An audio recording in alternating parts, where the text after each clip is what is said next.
This is 7 National News. In our top story this evening, UAE Vice President, Prime Minister and ruler of Dubai, His Highness Sheikh Mohammed bin Rashid Al Maktoum, has approved the law of mandatory education for all stages and all children in the UAE.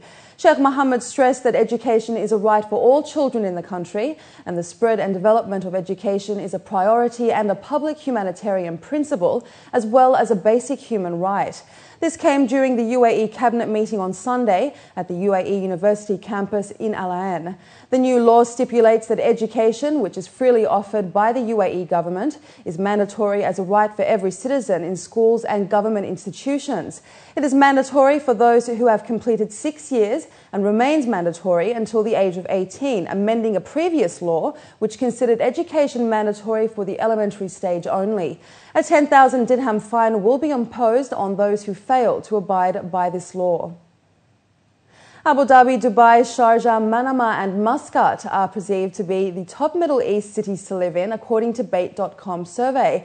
The 5 listed cities proved to be sound in factors including the economy, labour rights, business startups, environmental and the overall quality of life.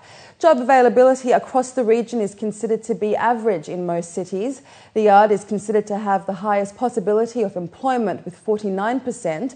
Doha is considered to have the most competitive salaries according to 44% of respondents, though Abu Dhabi follows closely behind with 41%.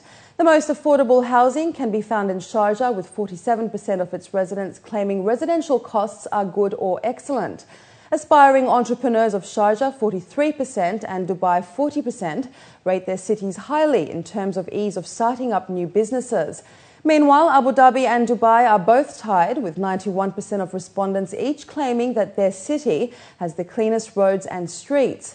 All data for the poll was collected online from the 24th of June to the 4th of July, giving just over 9,000 respondents a chance to voice their opinions.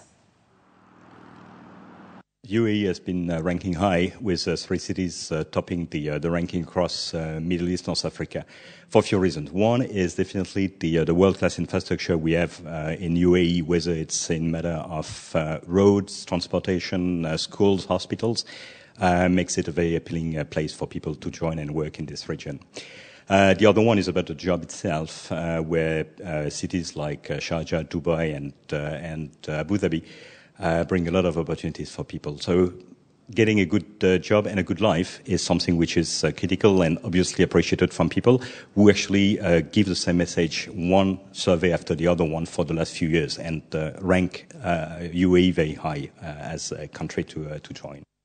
The Department of Nutrition at the Dubai Health Authority has launched a campaign to raise awareness about the importance of having a balanced diet during the holy month of Ramadan. The campaign was launched at the DHA headquarters by Dr. Ali Saeed, Director of Pharmaceutical Services at the DHA. Dr. Saeed stressed the importance on maintaining a healthy diet when fasting and to ensure that the body gets all the essential nutrition to remain healthy. Meanwhile, Wafa Aish, Director of Clinical Nutrition at the DHA, said that the campaign includes free blood sugar and BMI testing. The Dubai Health Authority is always a leader in educating and trying to do the best, and especially the Clinical Nutrition Department, we are trying the maximum to apply the latest standards for nutrition and the latest news how to control diabetes, obesity, and all of these things, which is the non-communicable diseases related to food. We have screened around only in headquarters, not in all hospitals, just in the headquarters. We screened around 100 people, and 20 out of them we discovered that they don't know they are diabetic, and it was around 18 or 20, between 18 to 20, because 2 of them, they were not controlling, they were doubting. But 18, they have no clue that they were diabetic. All employees in the food and beverage industry must be trained in hygiene by the end of 2012, according to the strategic plan by the Abu Dhabi Food Control Authority. According to a local report, outdated attitudes to food safety are to blame for workers failing hygiene tests, the Emirates Food Safety Watchdog said this week. Currently, 40% of workers, about 17,000, have been trained, and 60% of those have failed the exams. The authority initially stated that the language barrier was due to the result. However, in a recent report, the absence of a culture of hygiene and food safety in restaurants and food outlets was also a major cause. A spokesperson from the ADFCA has stressed that requirements and regulations are being implemented to rectify this approach.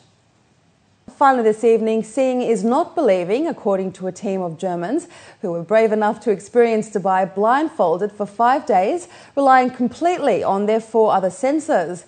Christian Jankowski, a Berlin-based artist known for his mischievous and witty approach to art, along with his film crew, arrived in Dubai on Friday the 25th of May. However, this wasn't your average arrival at Dubai International Airport. The trio immediately put on their blindfolds and was met by their local Emirati tour guide, Rami Farouk, a familiar face in Dubai's art community. The exercise was initially part of the BBC collaboration Culture, a series on BBC World. Farouk then fell in love with the concept, which inspired him to create his short film, Eye of Dubai. Because I would take him to a place without him knowing where it is, and I would literally just drop him off, but also, talk with him. What do you hear? What do you smell? Where do you think we are? So obviously he had to use this.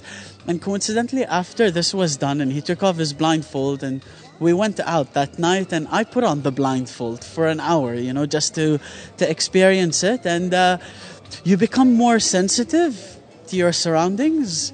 And I highly recommend it, actually, to everyone. Honestly, if it's even once a week for an hour a week, attempt it. I think it's very empowering. What happened was that the 3 of them arrived just when they came out of the terminal. They were completely blindfolded for 4 days. They didn't take their blindfolds off until they got back to their hotel rooms. But even the hotel room was completely blacked out. So they never saw the city. And the whole point was that it was for Christian to explore the city through not being able to see. So using all your other senses except sight. Visiting 2 to 3 locations a day on the list of where to go included the Burj Khalifa, the Gold Souk and Dubai Creek. By being blindfolded, the team were forced to heighten their other 4 senses, which they said are easily taken for granted. It's kind of interesting that they brought someone to Dubai where everything is about how it looks, how great and grand and big everything is, and kept them for a few days without actually seeing any of it, and then expecting them to actually document what they didn't see. This is an interesting project. It's very interesting. My organisation is in the frame, and it very much depends on people getting together. I think that it's very, very important to understand about cultures by getting together. And Rami wouldn't have known about Christian's work until this project. Now he does. He's able to spread that, and so is Christian able to spread what he learned about Dubai, and that's vital in this world. Up next, we have your business news, so stay with us.